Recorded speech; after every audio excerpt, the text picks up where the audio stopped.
کہا یہ دعا مانگی, جتنے لوگ ساتھ آئے تھے وہ سارے زمین پہ گرے اور سب مر گئے, پہاڑ سے گر کے مر گئے. بچہ واپس سیدھا بادشاہ کے پاس کہنے لگا لو بھائی میرے رب نے مجھے بچا لیا ہے. جوان کا ایمان دیکھو, میرے رب نے مجھے, بولو میرے اللہ نے مجھے ایمان کی گواہی دے رہا ہے, میں بچ گیا ہوں, تو جھوٹا ہے میرا رب سچا ہے. اس نے کہا لے جاؤ اس کو دریا میں, کشتی میں بٹھاؤ, بیچ دریا کے جا کے دھکا دے دو. بیٹھے کشتی میں, دریا کے بیچ گئے, اور جب جا کے وہاں اس کو دھکا دینے لگے تو اس نے کہا اللہ میرے لیے نہیں اپنے لیے, انہیں اپنی قدرت کے جلوے دکھا. بس ایک طوفان سا آیا, جتنے سپاہی ساتھ آئے تھے ڈوب کے مر گئے. وہ بچہ اٹھا اور سیدھا پھر بادشاہ کے پاس, اسی کے پاس کہنے لگا لو بھائی میرے رب نے مجھے بچا لیا ہے, تیرے پاس آیا ہوں. وہ کہنے لگا تو کیا مصیبت میرے گلے پڑ گئی ہے, کیسے جان چھوٹے گی؟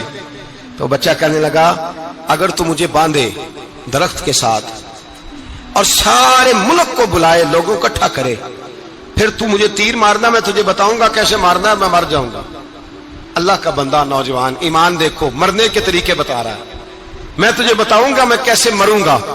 یہ بات کہی, بادشاہ نے سارا مجمع جمع کیا, ملک سارا باہر آ گیا, درخت کے ساتھ باندھ دیا.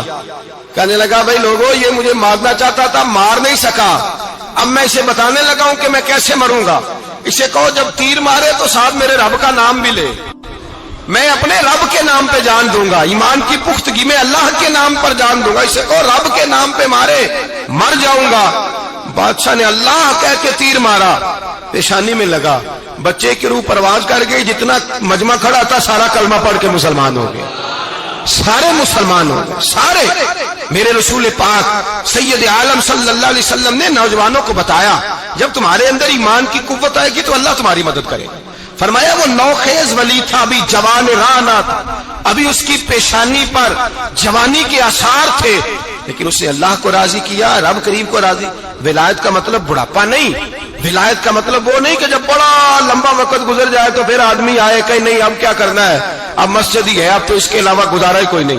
تو اس وقت کا آنا اللہ کی بارگاہ میں قبول تو ہے, لیکن شاباشی اسی کو ملتی ہے جو جوانی کے وقت آئے, جو عین اس وقت آئے جو وقت میرے رسول پاک علیہ السلام کے غلام عبداللہ ابن عمر, حضرت عبداللہ ابن عمر رضی اللہ تعالیٰ عنہ فرماتے ہیں کہ میں نکلا, مجھے سفر کے لیے جانا تھا, تو تھوڑی سی کھجوریں, تھوڑا سا سرکہ, ایک شہد کی بوتل, چیزیں میں نے سفر کے لیے ساتھ رکھ لی. میں جب مدینے سے باہر صحرا میں نکلا نا تو رمضان نہیں تھا, غیر رمضان تھا. میں نے ایک نوجوان کو دیکھا بکریاں چرا رہا ہے, بکریاں چرا رہا ہے, اے جوان. آپ فرماتے ہیں اس کا چہرہ بڑا نورانیت والا, گرد پڑی ہوئی پر بڑا حسین. فرماتے ہیں میں نے اس کو کہا کہ آ جاؤ کھانا کھا لو, روزے بھی نہیں تھے. کہنے لگا نہیں میں نے روزہ رکھا ہوا ہے. فرماتے ہیں میں نے کہا پتہ کروں کہ نیرا نیک ہی ہے کہ پرہیزگار بھی ہے. نیک وہ ہوتا ہے جو نماز پڑھے روزہ رکھے, پرہیزگار وہ ہوتا ہے جو گناہ سے بچے, وہ پرہیزگار ہوتا ہے. کہا پتہ کروں پرہیزگار بھی ہے کہ نہیں. کہتے میں قریب گیا تو میں نے جا کے اس کو کہا بھائی تیری بکریاں بڑی پیاری ہیں, میرا دل کرتا ہے کہ بکری مجھے دے دو. کہتے وہ جوان, غربت بھی, پریشانی بھی, پر دامان توکل کی یہ خوبی ہے کہ اس پر پابند لگے ہوتے ہیں, دھبے نہیں ہوتے. غربت ہے. کہا جناب ایک بکری دے دو. آنے لگا جناب بکریاں میری نہیں, بکریوں کا مالک کوئی اور ہے.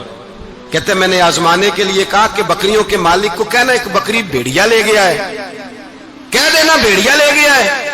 تو کہتے اس نے میری طرف دیکھا, گرد سے اس کے بال اٹے ہوئے, آنکھوں میں روشنی, چہرے پہ اطمینان, لب و لہجے میں ایمان کی طاقت. نوجوان کہنے لگا حضور بکریوں کے مالک کو تو کہہ دوں گا بھیڑیا لے گیا ہے, جب عرش کا مالک پوچھے گا تو کیا جواب دوں گا, اللہ کو کیا جواب دوں گا. کہتے ہیں میں کانپنے لگا اس کی بات سن کے, واپس آیا, جو کام نکلا تھا وہ چھوڑا, واپس لوٹ آیا. میں نے پتہ کیا کس کا غلام ہے, پتہ چلا فلاں آدمی کا ہے. کہتے میں نے پہلے غلام خریدا, پھر پتہ کیا تیرے پاس بکریاں کتنی ہیں, اس نے کہا 400. کہتے میں نے مالک سے ساری بکریاں خریدی, پھر غلام کو بلایا, پھر وہ بکریاں تحفے میں دی, تحفے میں. کہنے لگا حضور یہ سارا کچھ مجھے کیسے ملا؟ میں نے کہا تیرا ایمان بڑا پختہ تھا تو میرے رب نے تجھے انعام عطا فرمایا ہے.